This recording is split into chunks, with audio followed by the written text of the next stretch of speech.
Olá, boa tarde, queridos amigos e amigas do Esperança.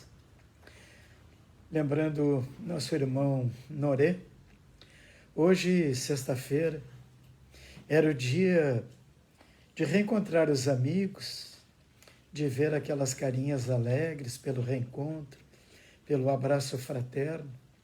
Mas, enfim, o momento nos exige um certo afastamento, que tenhamos fé, lembrando sempre Chico Xavier, isso vai passar.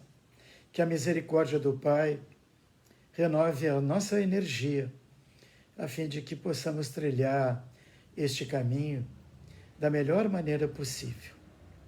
Hoje o nosso assunto tem o título Jesus e a Justiça.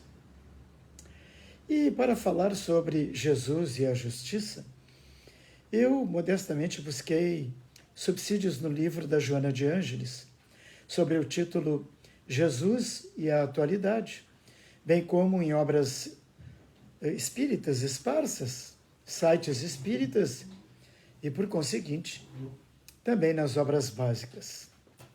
A ideia é que nesses breves 30 minutos possamos fazer uma reflexão sobre alguns aspectos que envolvem a justiça, tais como aspecto didático e o aspecto punitivo. Então, feita essa breve introdução, vamos adiante. Que Jesus esteja conosco, que as palavras sejam claras, concisas e que todos nós possamos alcançar o nosso objetivo. Eu de falar, vocês de ouvir, e nós juntos possamos pôr em prática todos os ensinamentos da tarde de hoje. Então, queridos amigos, na mitologia grega, Temis é a deusa da justiça. Esta senhora está representada por uma mulher com os olhos vendados, portando uma balança em uma das mãos e na outra uma espada. Que simbolismo tem isso? Simboliza estar acima dos homens, da humanidade, representando o poder, a verdade, a equidade e o equilíbrio nas relações interpessoais. Mas como é que nós podemos definir justiça? É aquilo que alguém recebe de volta e que é proporcional à sua ação anterior? Antigamente, quando alguém cometia uma atrocidade, o sobrevivente ou seus familiares tinham o poder de vingar-se no algoz ou nos seus familiares. Isto é, a violência não tinha fim. Ela se perpetuava indo desta vida para a outra. Mas reportemo-nos aos momentos atuais. Quando a mídia noticia para nós um ato de violência cujo resultado é o ódio, e ao ouvir os parentes da vítima, todos dizem: queremos justiça. Essa é a afirmação que nós ouvimos e vemos. E eu pergunto para vocês, isso seria sede de justiça?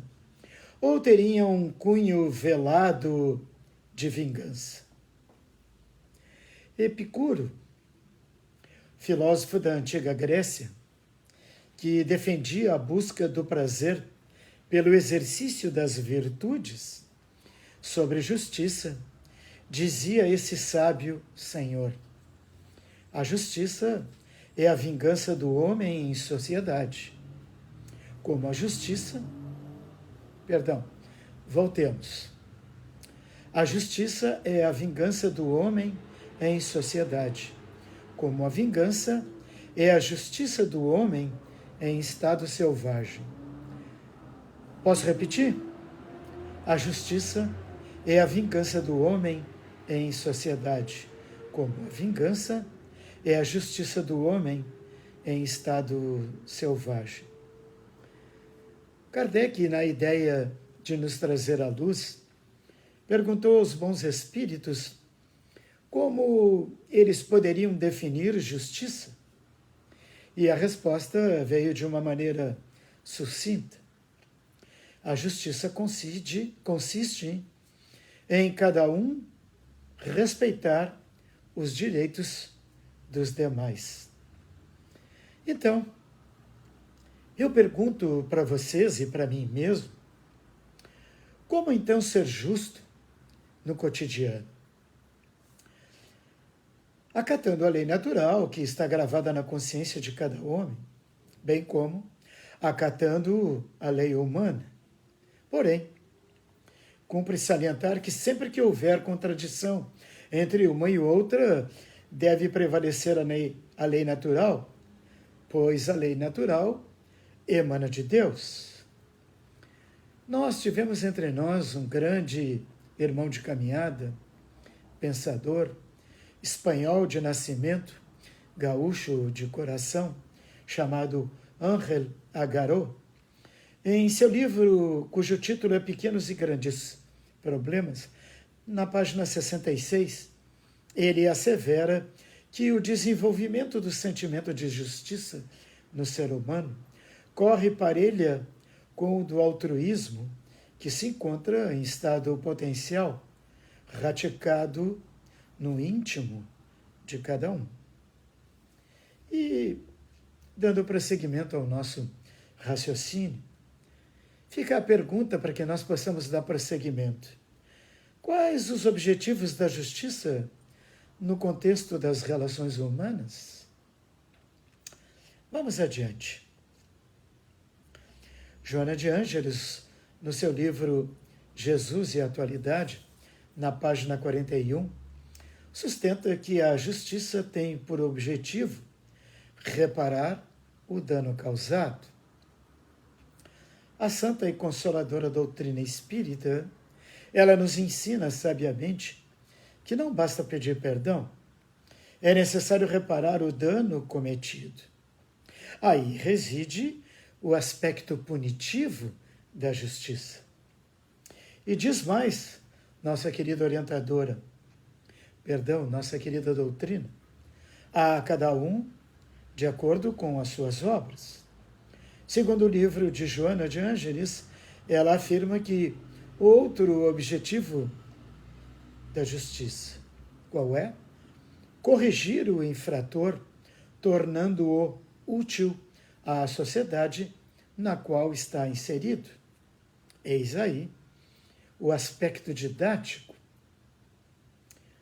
Sabemos todos que, dependendo do grau de ilicitude da ação, o agente é apartado do convívio social.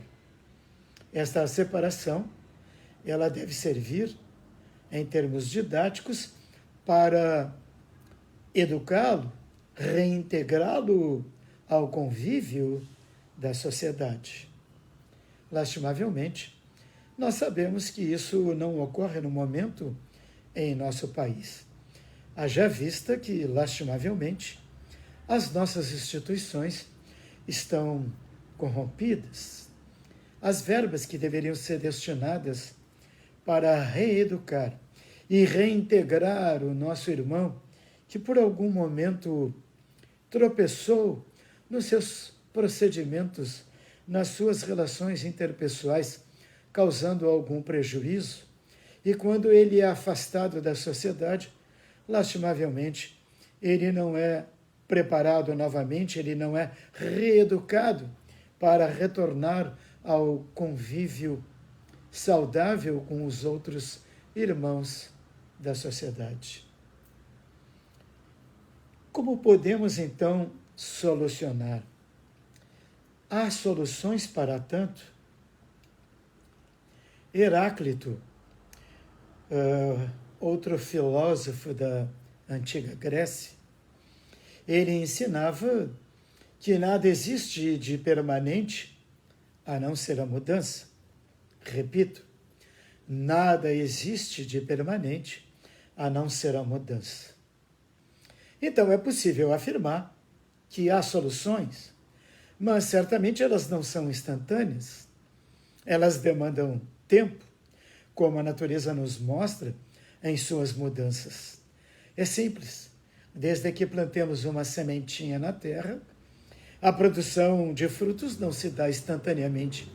Demanda um certo tempo, a necessidade que essa semente vença aquela luta que a terra úmida oferece para que ela possa germinar e dar, então, resultados positivos nessa luta incessante.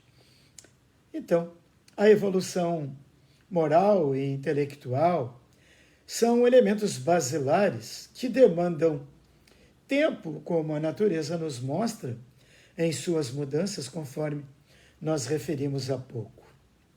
A evolução moral e intelectual, eles são elementos basilares, sendo que, se cada ser pudesse fazer a sua parte, os exemplos advindos deste comportamento certamente se propagariam e seriam uma bela lição a todos aqueles que, porventura, viessem a ter conhecimento.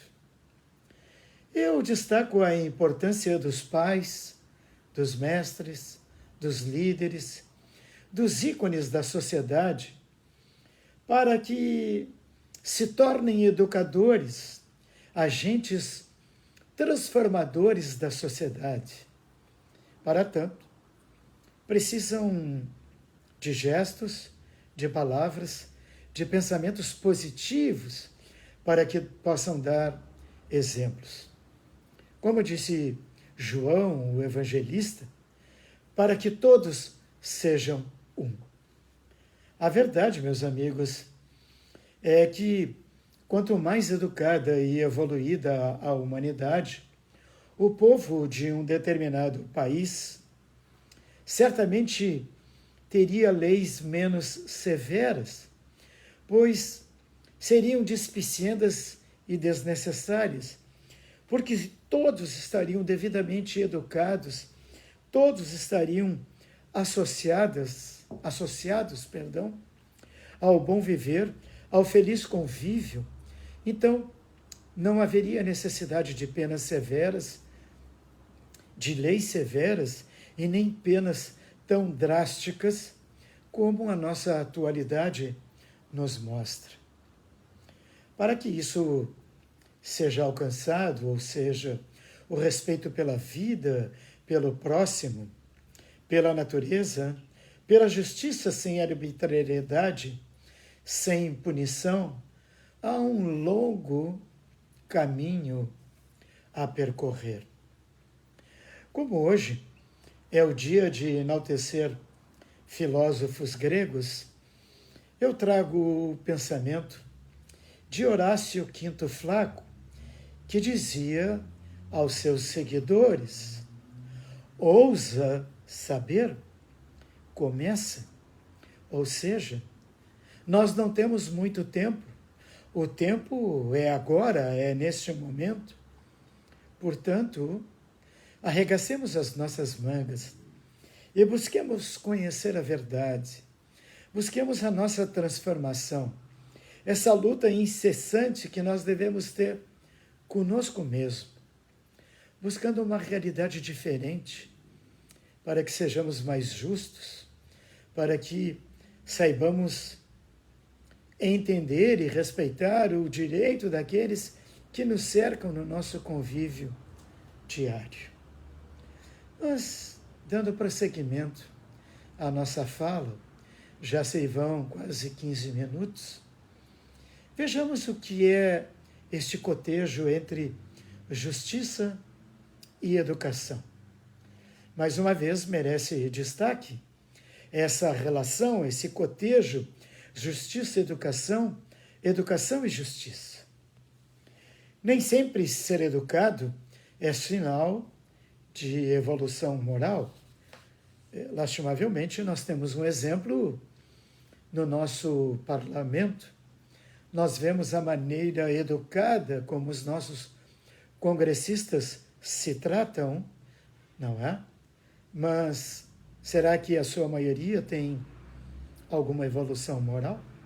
Bom, via de regra, é possível afirmar que quanto mais evoluído moral e intelectualmente, mais educado, mais justo, mais respeito no trato com os demais neste processo de relação a que todos nós estamos submetidos. Pertinente à educação, aquele irmão que eu havia referido antes, Ángel Agaró, ele ensina que para essa educação há um princípio infalível que as gerações que se hão sucedido na Terra ainda não souberam compreender. É um princípio doutrinário antiquíssimo e que o Cristo colocou como pedra angular da doutrina que deixou plantada na Terra. Devolvo a pergunta para vocês. Que princípio é esse? Simples. Não façais a outrem aquilo que não quererias que te fizessem. Faze, ao contrário, aos outros tudo o que consideres que, feito a ti, seja justo. Ora, sabemos da dificuldade que nos envolve neste processo de mudança evolutiva. Essa luta diária em que todos os homens estão submetidos. É importante lembrar a mensagem evangélica trazida na lição da porta larga e na porta estreita. Ou seja, é difícil esse mistério de evolução, esta luta diária que nós temos, esse afastar o homem velho e trazer, então, o homem novo, com novas ideias, com um senso de justiça mais aguçado. Mas, meus amigos e amigas, o querido irmão Jesus é o nosso exemplo a ser seguido. Jesus se fez paladino da justiça equânime, como afirma Joana de Ângeles. O mestre Nazareno, enquanto conosco como homem, foi um ser extremamente coerente. Ele era comedido, ponderado, tranquilo, onde quer que estivesse, com quem quer que estivesse. Isto é, vale dizer, a todos tratava com justiça e educação. Sabia que as diferenças que os homens apresentavam eram fruto de suas conquistas morais ou intelectuais. Este livro que nós estamos abordando, Jesus e a Justiça, Joana de Ângeles nos traz alguns exemplos do Mestre, dizendo que quando ele esteve com Nicodemos, que era alguém do alto sinédrio, membro excélsio daquele poder que julgava, e esteve com Nicodemos e com Zaqueu, que era considerado um homem de má vida, Jesus com ambos teve o mesmo comportamento justo e didático. Assim também o fez quando esteve com a mulher adúltera e com os fariseus que se diziam doutores da lei. E assim, iniciando o nosso encerramento,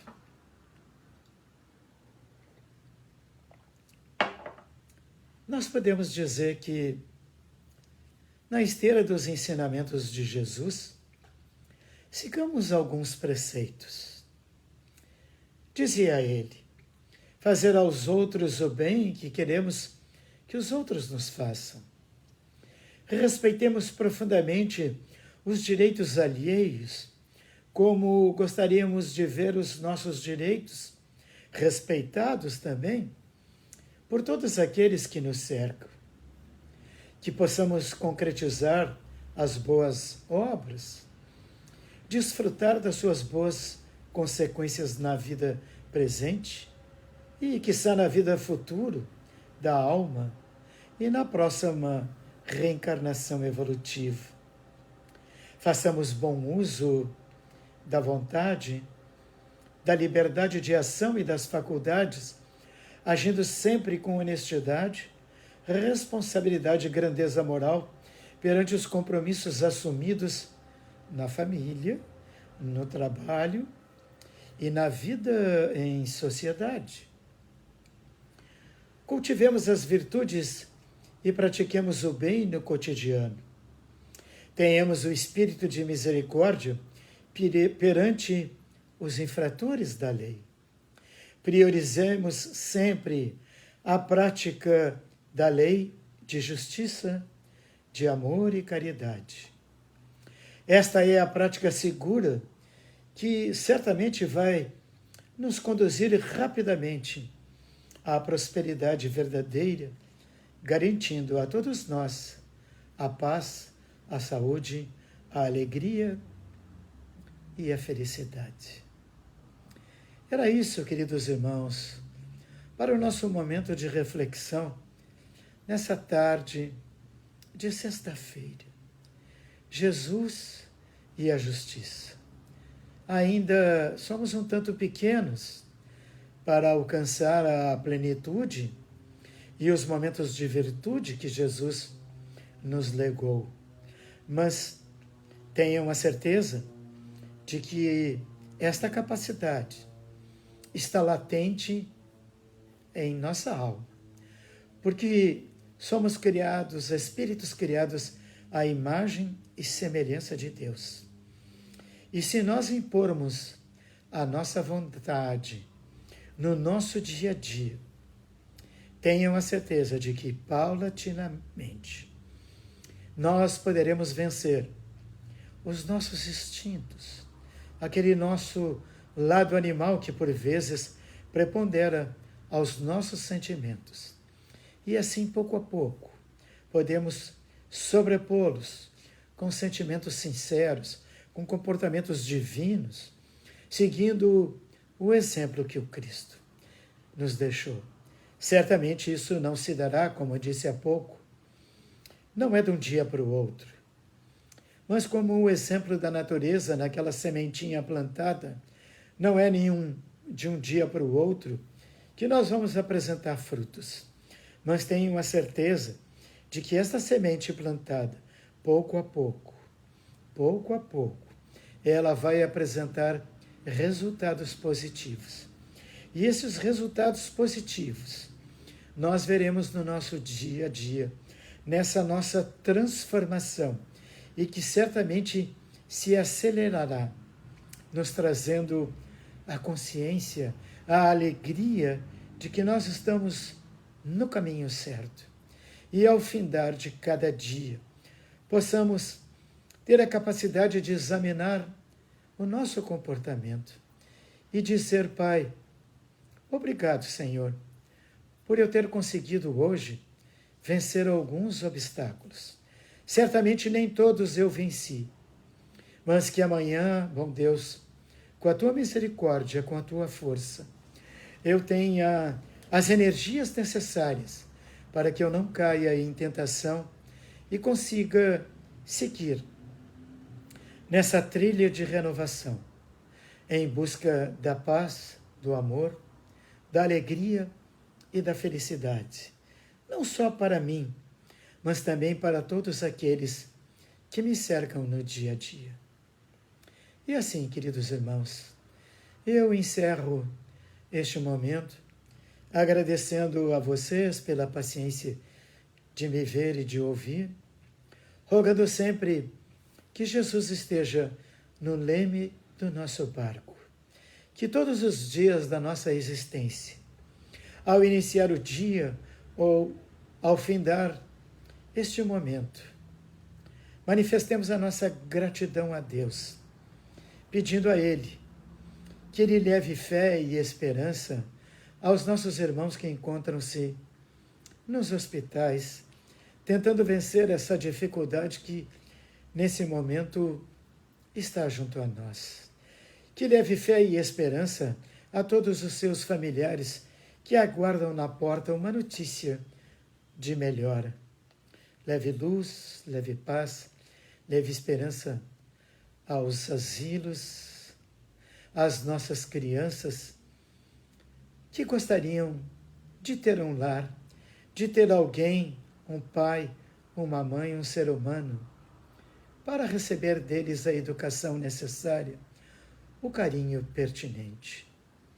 Leve luz e arrependimento aos nossos irmãos que encontram-se nos presídios, que eles possam ter consciência do seu erro, que possam reagrupar as suas forças, que possam se reeducar e no próximo reencontro com a sociedade possam ter a capacidade de vencer as suas tentações.